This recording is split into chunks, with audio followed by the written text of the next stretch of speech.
Hello बच्चों। मैं सरिता Sharma. Last video में हमने जाना था काल के बारे में। काल किसे कहते हैं, काल कितने प्रकार के होते हैं, और मुझे उम्मीद है कि काल से रिलेटेड जो भी आपके डाउट्स होंगे वो सभी दूर हो गए होंगे। बच्चों, हर बार की तरह इस बार भी मैं आपके लिए हिंदी ग्रामर का एक बहुत ही इम्पोर्टेंट टॉपिक लेकर आई हूँ, जो हर एग्जाम में 2 से 3 नंबर का आता ही है। और वो है बच्चों वाक्य। वाक्य जिसे कि इंग्लिश में हम सेंटेंस भी कहते हैं, वही हमारे वाक्य कहलाते हैं।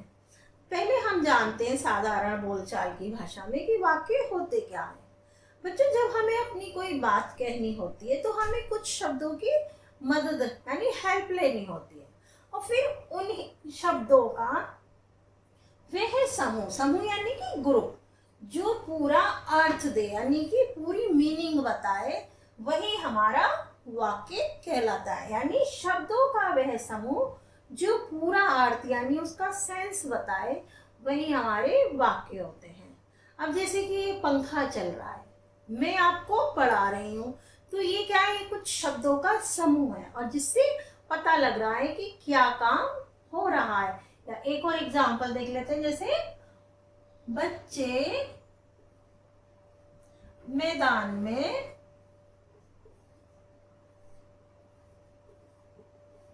खेल रहे हैं।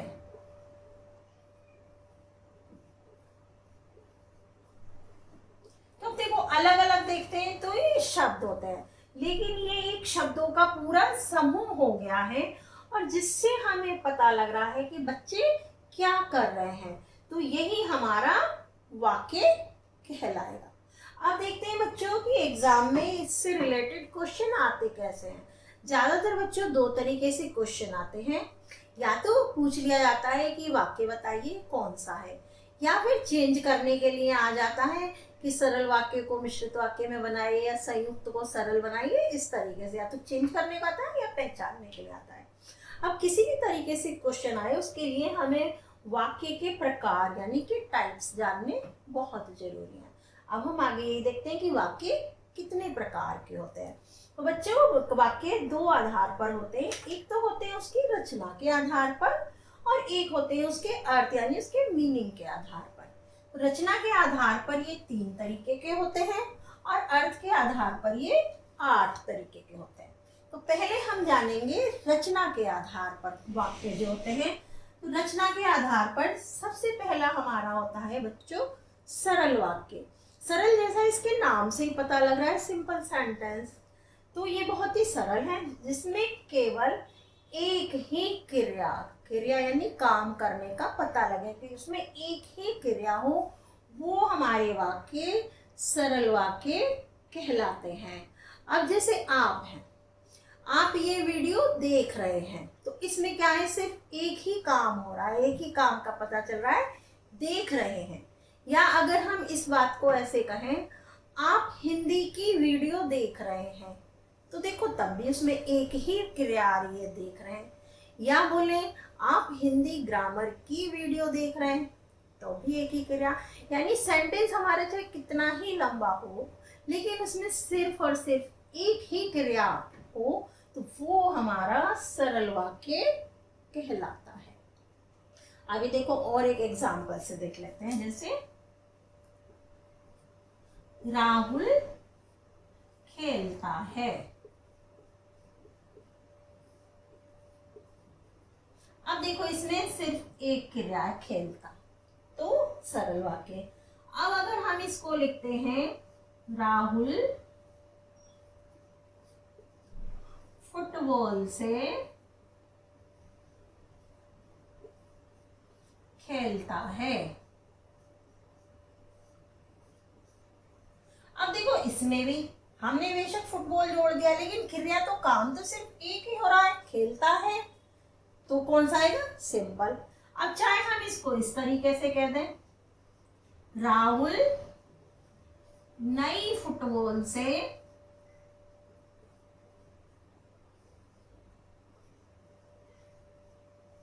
खेलता है। अब देखो यहाँ पर भी सिर्फ एक ही क्रिया है, सेंटेंस हमने चाहे कितना भी लंबा कर दिया हो, लेकिन क्रिया एक ही है, तो ये हमारा होगा सरल वाक्य। क्लियर हो गया बच्चों कि सेंटेंस हमारा कितना भी लंबा हो, लेकिन अगर उसमें सिर्फ एक ही क्रिया लग रही है, वो हमारा होता है सरल वाक्य। नंबर 2 पे होता है बच्चों हमारा संयुक्त वाक्य। संयुक्त वाक्य यानी कि जुड़ना। संयुक्त का मतलब होता है जुड़ना, जिसे इंग्लिश में हम कंपाउंड भी बोलते हैं। तो संयुक्त वाक्य क्या होता है, जैसा इसके नाम से ही पता लग रहा है कि जहां दो या दो से अधिक सरल वाक्य हो। देखो सरल वाक्य है तो यानी सरल वाक्य में क्या था, एक क्रिया, लेकिन यहाँ पे कह रहे हैं दो या दो से अधिक सरल वाक्य, तो यानी कि फिर क्रिया भी दो या दो से अधिक होंगी।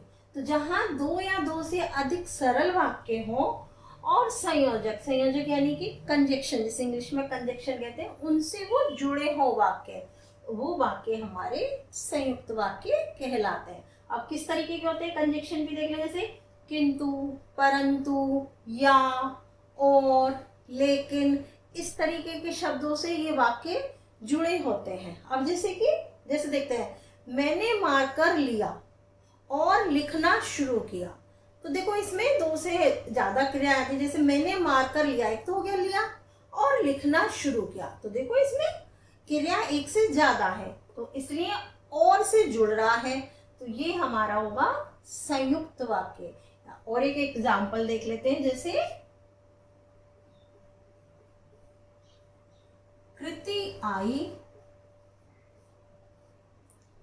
लेकिन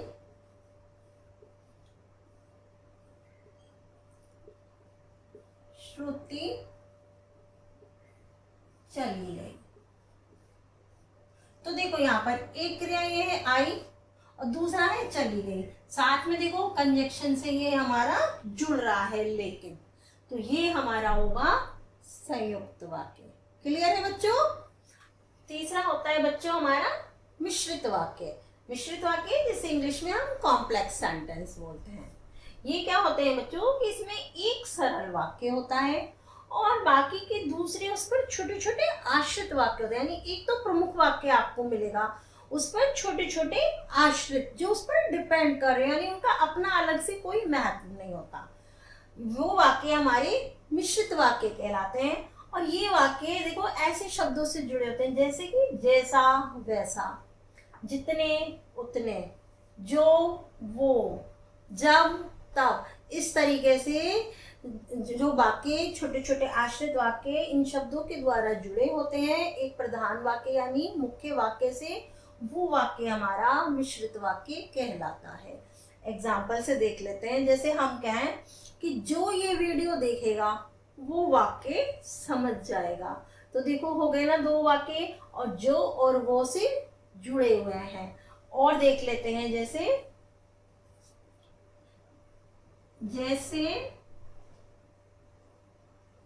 कथा समाप्त हुई, जैसे ही कथा समाप्त हुई वैसे ही प्रसाद बांटा गया।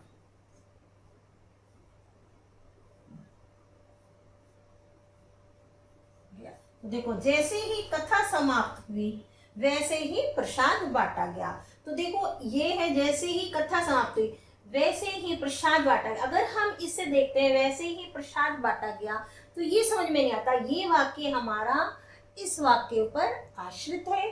साथ में देखो जैसे वैसे इस तरीके के शब्द आ रहे हैं, तो ये हमारा कहलाएगा बच्चों मिश्रित वाक्य। तो ये हमारे तीन हो गए रचना के आधार पर, सरल वाक्य, संयुक्त वाक्य और मिश्रित वाक्य। अब इनको हम ऐसे और देख लेते हैं, अगर पहचानने को आएंगे आप इजीली पहचान लेंगे, लेकिन एक आ जाते हैं चेंज करने के लिए, वो भी हम उसका भी तरीका देख लेते हैं वो कैसे होगा। जैसे अगर हमें एक सेंटेंस दे दिया जाता है सरल वाक्य का कि विशाल ने एक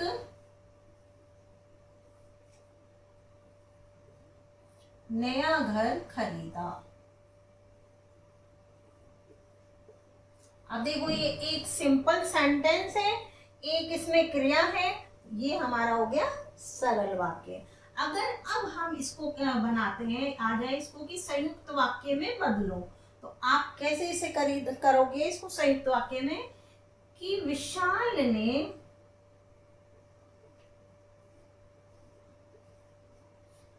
एक घर खरीदा।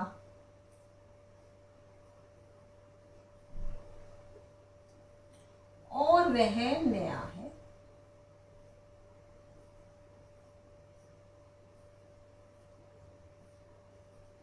देखो यहाँ पे दो सिंपल वाक्य हैं और से ये जुड़ रहा है, इसलिए ये हमारा क्या हो जाता है, संयुक्त वाक्य।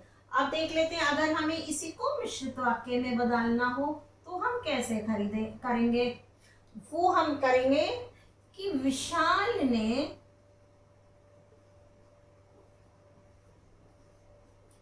जो घर खरीदा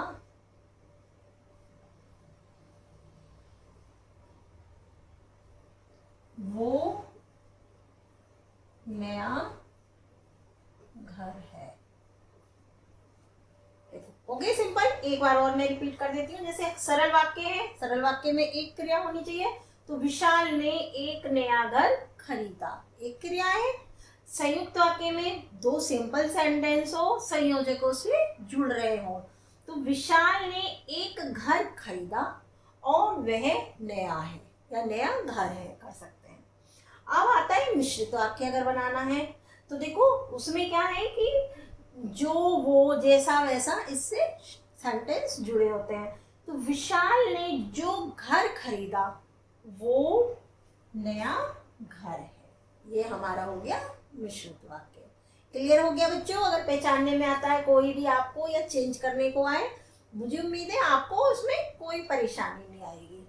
अब हम देखते हैं, ये तो थे हमारी रचना के आधार पर, अब हम देखते हैं अर्थ के आधार पर कौन कौन से सेंटेंसेस होते हैं, यानी कि वाक्य। अब देखो बच्चों नंबर 2 पे हमारे आते हैं अर्थ के आधार पर वाक्य, जो उनके मीनिंग के आधार पर लिए गए। तो इसमें पहला वाक्य हमारा आता है बच्चों विधानवाचक वाक्य, जिसे इंग्लिश में हम इंपरेटिव सेंटेंस भी बोलते हैं। ये क्या होते हैं, इसमें काम के होने या किसी के अस्तित्व में होने का पता लगता है कि काम हो रहा है, उसका हमें पता लगे, वो हमारे विधानवाचक वाक्य कहलाते हैं। जैसे आप मुझे इस समय देख और सुन रहे हैं, तो ये काम के होने का पता लग रहा है, ये हमारा विधानवाचक वाक्य कहलाता है। जैसे अस्तित्व में होने का देखते हैं, जैसे हम कहें कि हिंदी हमारी राष्ट्रभाषा है,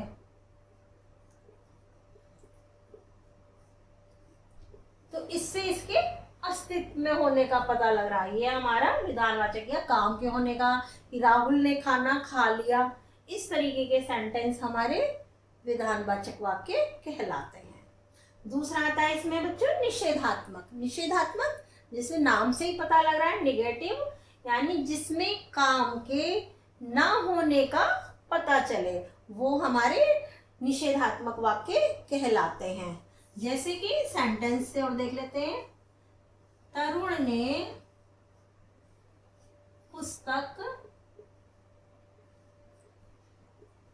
नहीं पढ़ी। तो देखो इसमें काम के ना होने का पता चल रहा है, तो ये हमारा निषेधात्मक यानी नेगेटिव सेंटेंस कहलाता है। नंबर 3 पे आता है बच्चों हमारा प्रश्नवाचक वाक्य। प्रश्नवाचक यानी कि इंट्रोगेटिव, और इसकी सबसे बड़ी पहचान तो ये रहेगी कि इसमें क्वेश्चन मार्क होता है। तो जिन वाक्यों में प्रश्न किया जाए वो हमारे प्रश्नवाचक वाक्य कहलाते हैं। जैसे क्या आप बाजार जा रहे हो। तो देखो यहाँ पे क्वेश्चन हो रहा है पहले तो क्या से, और लास्ट में सबसे बड़ी पहचान क्वेश्चन मार्क मिलेगा, ये हमारा प्रश्नवाचक वाक्य कहलाता है। नंबर 4 पे आता है बच्चों हमारा संकेतवाचक वाक्य। संकेतवाचक यानी इंडिकेटिव, जिसमें इंडिकेशन मिले। इसमें क्या होता है एक क्रिया का होना दूसरी पर निर्भर करता है, यानी एक काम हमारा दूसरे काम पर डिपेंड करता है। जैसे जो बच्चे पढ़ेंगे वो पास होंगे, या देखो बिजली होगी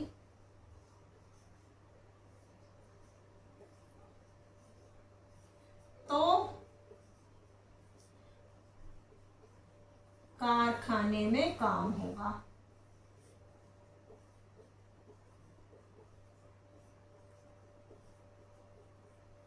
देखो कारखाने में काम होना किस पर डिपेंड कर रहा है, बिजली के होने पर।